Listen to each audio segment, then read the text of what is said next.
twongeye kubaha ikaze mu izina rya Kristo Yesu kuri Kigali Rich TV. Tugiye kongera tuganira amagambo y'Imana dusanga mu Migani 18. Turaganira umurongo wa 13. Imana iduhana umugisha. Haravuze ngo kubaha Uwiteka ni ukwanga ibibi, ubwibone n'agasuzuguro ni inzira y'ibibi. Imana iduhana umugisha. Munyemereye twaganira ijambo rivuga kubaha Uwiteka. Muri iyi si iyo umuntu asenga neza akamenya guterura isengesho neza, tuvuga ko uwo muntu yubaha Uwiteka. Iyo umuntu ari umuhanuzi asenga ururimi rukaza, turavuga ngo ni ukuri uyu muntu yubaha Uwiteka. Cya gatatu, iyo umuntu asenga nibature kuva mu gitondo, kuva ku wa mbere ukagera ku cyumweru, ni ukuri ntabwo washidikanya ko uyu muntu atubaha Uwiteka. Icya kane, iyo umuntu adasiba muri korali, ntabwo washidikanya ko uyu muntu atubaha Uwiteka. Wibuka ko nubwo yagiye muri korali ariko hari inshingano yirengagije. Nubwo yazindukiye mu masengesho yirengagije imirimo ye y'amaboko ajya gukorera Imana. Bivuze ngo mu isura yacu no mu maso yacu turabona uyu muntu yubaha Uwiteka. Iyo umuntu ashumba neza adasiba ku rusengero, ahabyukira kuva mu gitondo akagera ku cyumweru, abakristo bamubona 100%, turavuga ati ni ukuri uriya muntu ni ntama y'Imana, yubaha Uwiteka.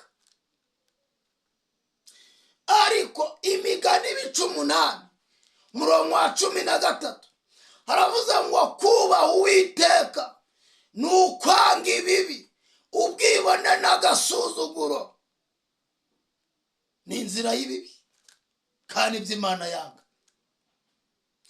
Niyo mpamvu ibi twita ko umuntu yubaha Uwiteka ntabwo ariko kubaha Uwiteka, si iby'Imana ireba.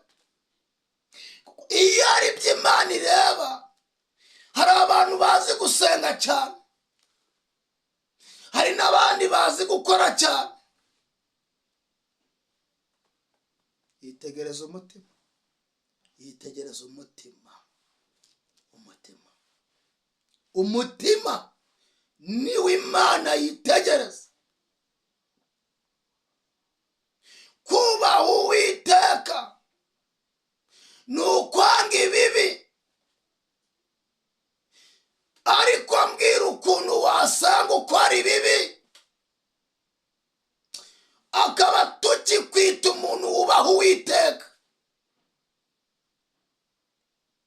Mbwira ukuntu udasiba muri korali ariko urebe n'ingeso zawe uko zingana. Wabereye abandi umusaraba, ubuza abantu no kwinjira muri korali, kandi tukwita umuntu wubaha Uwiteka. Uwanditse Imigani Salomo ravuze ngo kubaha Uwiteka ni ukwanga ibibi. Umuntu wanga ibibi ntabwo byanga abantu bamureba gusa, niyo batamureba arabyanga. Reka nkwibutse ko hari ijambo rivuga ngo abadata. Iryo jambo abadata, abafite uwo mutima, abafite uwo mwuka, ntabwo abemerera kwijandika mu bibi. Nimureke inyenyeri y'umucyo yake. Niba muri abakristo koko, nimureke inyenyeri y'umucyo yake ku buzima bwayo. Reka inyenyeri yake muri korali, reka inyenyeri yake mu gishumba, reka inyenyeri yaka mu gikristo, reka inyenyeri yaka muri iyo gurupe ubamo, reka inyenyeri yake muri ako kazi ukora, reka inyenyeri yake, reka inyenyeri yake. Ubu abakristo, abitwa abakristo nibo bahagaze mu miryango, batuma abantu badakizwa, batuma abantu batakira agakiza. Ariko se ni gute abantu bakakira agakiza bahurira nawe mu kabari? Yawe reka tubwizanye ukuri, ni gute abantu bakakira agakiza bahurira nawe mu kabari? None se ni gute abantu bakakira agakiza bahurira nawe mu matiku no mu magambo? Keneye kuba itandukaniro. Reka mubwire ijambo rikomeye ngo umwaka Uziya yatanzemo, Yesaya yabonye Imana, ariko mu bindi bice byabanje ntabwo Yesaya yari yarigeze kubona Imana na gatoya.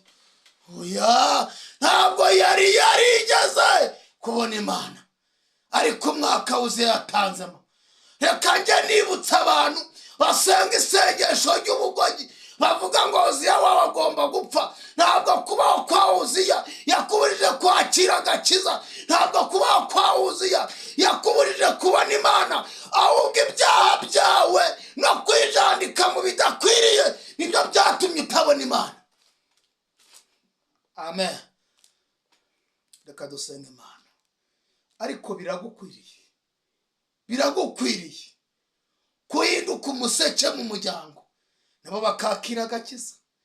Biragukwiriye kuhinduka itabaza muri iyo karitsiye utuyemo nabo bakakira agakiza. Reka mwibutse ijambo rikomeye, Umusamariya yahuye na Yesu, guhera uwo munsi